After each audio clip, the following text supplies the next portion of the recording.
मेरा शारंग और मेरे बाण लिया, ऐसे ये सागर नहीं मानेगा। सठ के सामने विनय बेकार जाता है और कुटिल से प्रीति निभती नहीं कभी। जो सहज कृपण है, स्वभाव से ही कृपण है, उसे सुंदर नीति का उपदेश दिया जाए लेकिन बेअसर होता है। जो ममता में पूरी तरह फंसा है, वहां ज्ञान की कथा असफल होती है। जो अति लोभी है, उसके सामने वैरागी की व्याख्या बेकार जाती है। वैरागी की व्याख्याएं बेकार चली जाती। जो अति लोभी है,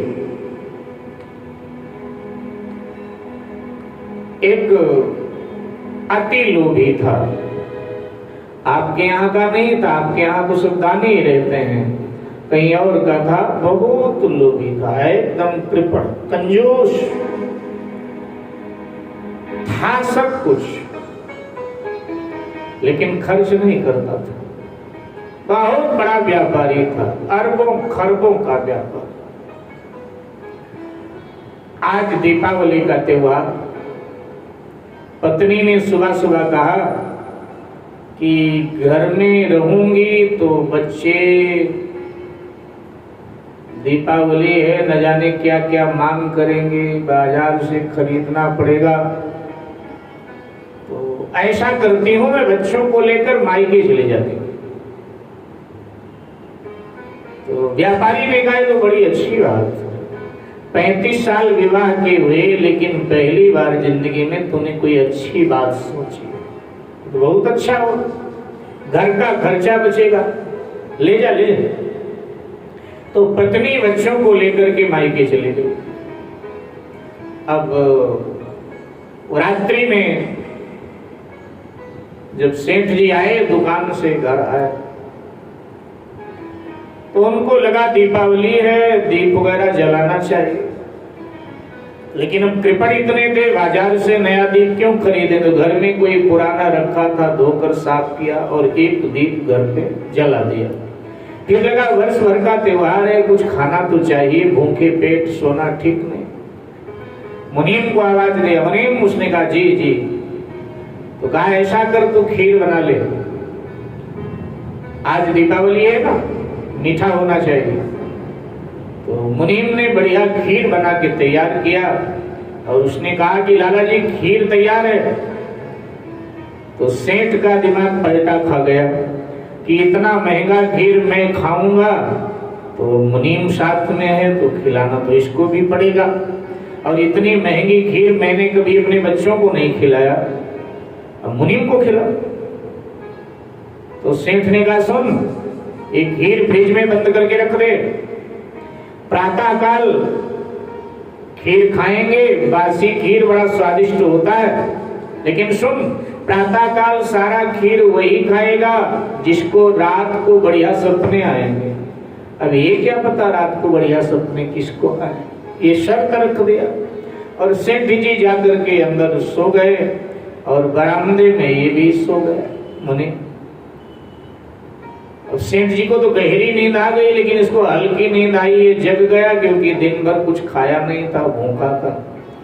सोचा क्या करूं, निर्णय लिया कि सारा खीर खा लेता हूं, पतीला साफ करके रख देता हूं।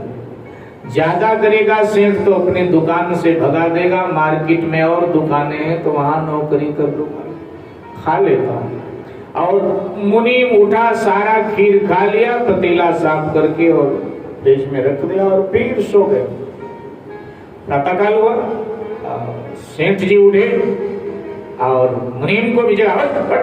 मुनीम उठ के बैठा, जी मालिक क्या सपना तूने देखा? सेठ जी बोले आप ही बताओ, आपने क्या देखा? बोले नहीं पहले तू बता। नहीं नहीं सेठ जी आप बताओ। तो सेठ जी ने कहा कि मैं जैसे सोने लगा तो जो अप्सराएं स्वर्ग में इंद्र के दरबार में नाचा करती है ना, वो सब आ गई एक साथ आपके पास। हाँ, और हमारे उन्होंने बेड को उठाया, पलंग को उठाया, कश्मीर के घाटी में ले गई। उस समय वहां शांति रही होगी।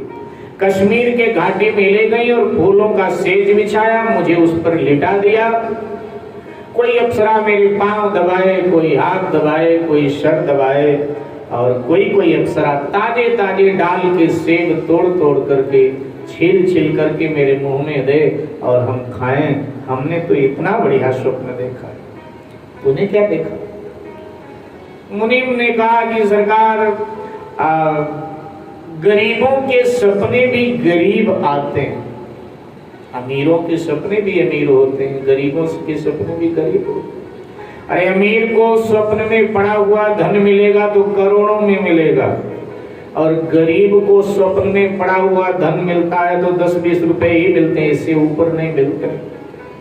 तो दिन भर आप हमें डांटते हो, फटकारते हो दुकान पर, तो रात में भी यही सब मिलना था, डांट फटकार मार यही मिलना था। मैं बोले ये लंबा मत कर, सीधे बता क्या हुआ? जी मैं जैसे सोने लगा श्री हनुमान जी आ गए। अरे हनुमान जी आ गए? हाँ देखा तो यही स्वप्न में, जैसे मैं सोने लगा श्री हनुमान जी आ गए और एक गदा खींचकर मेरी पीठ पर मारा और कहा मुनीम कहीं का, और खीर खा, पतीला साफ करके रख। अब हम डर के मारे उठे, हमने खीर खा लिया और पतीला साफ करके रख दिया। क्या सचमुच में हनुमान आया था? बोले अब ये नहीं पता, सपना मैंने यही देखा है। दौड़े दौड़े गए, फ्रिज खोला तो देखा वास्तव में पतीला साफ। सेठ जी ने कहा जब हनुमान आया और कह रहा था कि खीर खा ले, तो मुझे क्यों नहीं आवाज दिया? मैं भी हनुमान जी का दर्शन करके धन्य हो जाता, मुझे भी आवाज देता। बोला मैं आवाज तो आपको लगा रहा था, लेकिन आप तो बता दें कि आप कश्मीर की घाटी में पड़े थे, वहां मेरी आवाज कैसे जाए? मैं तो चिल्ला चिल्ला के कह रहा था सेठ जी आओ हनुमान जी का दर्शन करो, हनुमान जी का दर्शन करो, लेकिन अब वहां आवाज हमारी जाए तो कैसे जाए? तो जो अति कृपण होता है, वैराग्य का उपदेश वहां व्यर्थ जाता है। और अब से कहीं रघुपति छात्र